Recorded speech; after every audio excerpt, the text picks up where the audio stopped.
Bonjour tout le monde et bienvenue sur votre chaîne ESBTP Channel. Aujourd'hui, on va voir ensemble une vidéo concerne le réseau intérieur de plomberie locale. Dans ce vidéo, on va voir ensemble les points à voir et à contrôler sur chantier à propos du réseau intérieur de plomberie. Concerne bien sûr l'alimentation des appareils sanitaires en eau potable et leur évacuation. Voilà.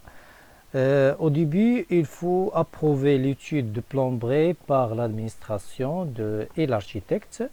Bien sûr, par l'administration, c'est le maître d'ouvrage. Et en général, cette étude de plomberie se forme des plans d'alimentation en eau, soit en cuivre ou en TFG, ou en polyéthylène réticulé, ce qui signifie PER, c'est-à-dire le rétube. On a aussi des plans d'évacuation qui doivent approuver aussi par l'administration et l'architecte. Et comme vous voyez sur le plan d'alimentation en cuivre et la photo ci-joint, on a le réseau d'alimentation qui passe juste à côté des murs depuis le compteur d'eau potable vers les appareils. Bien sûr, vers les appareils sanitaires et le chauffe-eau. Il y a aussi un réseau chaud qui commence depuis le chauffe-eau vers les appareils sanitaires tels que receveur de douche, le bidet et le lavabo, le baignoire et les différents diamètres des tubes en cuivre utilisés dans ce type de plan sont de diamètre de 8 sur 10 et diamètre 10 12 12 14 14 16 16 18 20 22 22 24 et diamètre 24 26 concerne les diamètres intérieurs en cuivre. On a aussi des vannes d'isolement au niveau de chaque bloc sanitaire. Et comme vous voyez, on a aussi un autre type de plan d'alimentation en TFG. Seulement pour info, le choix des différents types, soit en cuivre ou bien en TFG ou rétube, revient au choix de maître d'ouvrage et selon les moyens de maître d'ouvrage. Et comme vous voyez, et d'après le plan et la photo ci-joint, on constate que le réseau en TFG est semblable au réseau en cuivre. La seule différence au niveau de la nature et la suite des diamètres en TFG, puisqu'on peut trouver comme diamètre 15 21, 20 27, 26 34, 33 42, 40 49, 50 60, 66 76, 80 90 et le diamètre 102 114. Voilà. Récemment, la nature des tubes les plus utilisables, c'est en polyéthylène réticulé, c'est-à-dire en rétube. Et comme vous voyez sur le plan et la photo ci-joint, que ce réseau passe sur la dalle depuis le collecteur d'alimentation vers les appareils sanitaires et vers le chauffe-eau, et l'eau chaude depuis le chauffe-eau vers le collecteur d'eau chaude, puis vers les appareils sanitaires qui nécessitent l'eau chaude tels que douche, baignoire, lavabo, BD, etc. On met aussi une vanne d'arrêt pour les deux réseaux froids et chauds.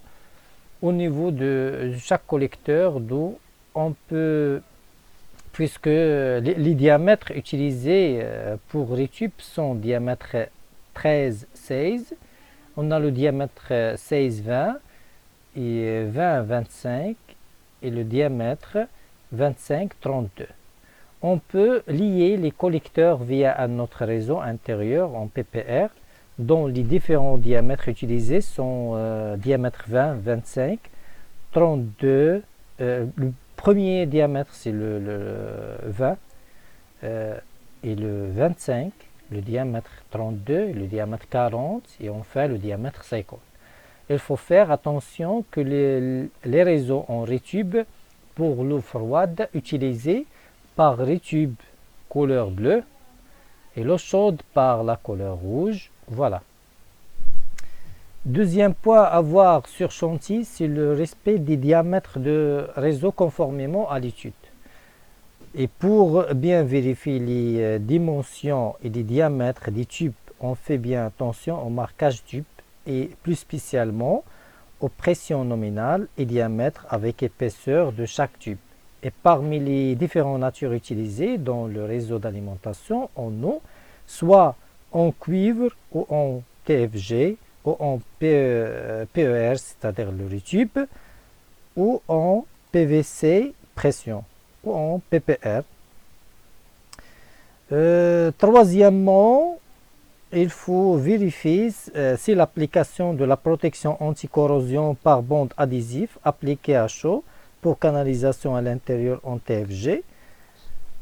Quatrièmement, ou bien quatrième point à voir et à contrôler sur chantier à propos le réseau intérieur de plomberie, c'est l'existence de fourreaux en tube plastique rigide de diamètre approprié pour canalisation traversant les murs et cloisons et traversant aussi plancher et dalles. Et comme vous voyez sur la photo à gauche, on a un fourreau sur mur, puis ce fourreau ne dépasse pas la limite des murs et prend juste la largeur de mur. Par contre, les fourreaux sur dalles situés à la photo à droite doivent être arasés et ne doivent pas dépasser la limite de la dalle pour atteindre la qualité du travail, bien sûr. Cinquième point, ou bien cinquièmement, il faut contrôler les supports et fixations des canalisations en respectant leurs dispositions. Et parmi les supports et fixations des canalisations, on trouve plusieurs types de colliers. À titre d'exemple, on a des colliers galvanisés fer plat et autres pour tubes en PVC. On l'utilise souvent pour fixation et suspension de réseaux d'évacuation, comme c'était sur photo 6 juin. Sixièmement, il faut vérifier l'emplacement des bouchons de dégorgement et tampons hermétiques conformément à l'étude, puisque soit la bouchon de dégorgement, soit le tampon hermétique sert à accéder ou bien à accès pour enlever un blocage. Septième point à voir et à vérifier, c'est l'essai de pression via test pompe pour notre réseau d'alimentation d'eau avant recouvrement des canalisations. Et d'après les plans d'exécution de plomberie alimentation, supposons qu'on a deux types de tubes dans le même réseau avec deux pressions nominales. Et à titre d'exemple, on a on a la pression nominale de 10 et pression nominale 16 pour les deux réseaux. Dans ce cas, on ne peut pas dépasser 10 bars comme compression pour l'essai de pression via l'appareil test pompe. Et après 24 heures, si la pression reste stable, c'est-à-dire que notre réseau est en bon état.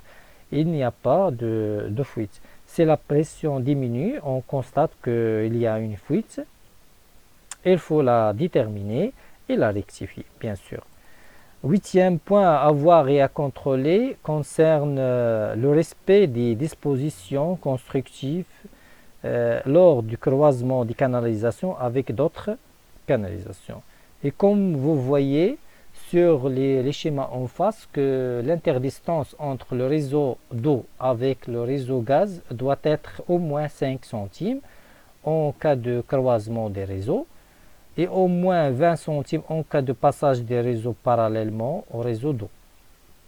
Il faut contrôler aussi l'exécution de la colonne montante conformément au plan d'exécution, autrement dit, qu'il faut vérifier l'emplacement et les dimensions de la colonne montante. La dernière point à vérifier, c'est le diamètre, l'épaisseur et la qualité des tubes PVC d'évacuation selon les plans d'exécution de plomberie évacuation. Cette vérification se fait à l'aide de plusieurs instruments tels que Pialcolis ou le mètre ou bien une règle, et même les traçabilités sur les tubes PVC d'évacuation à propos du diamètre et l'épaisseur.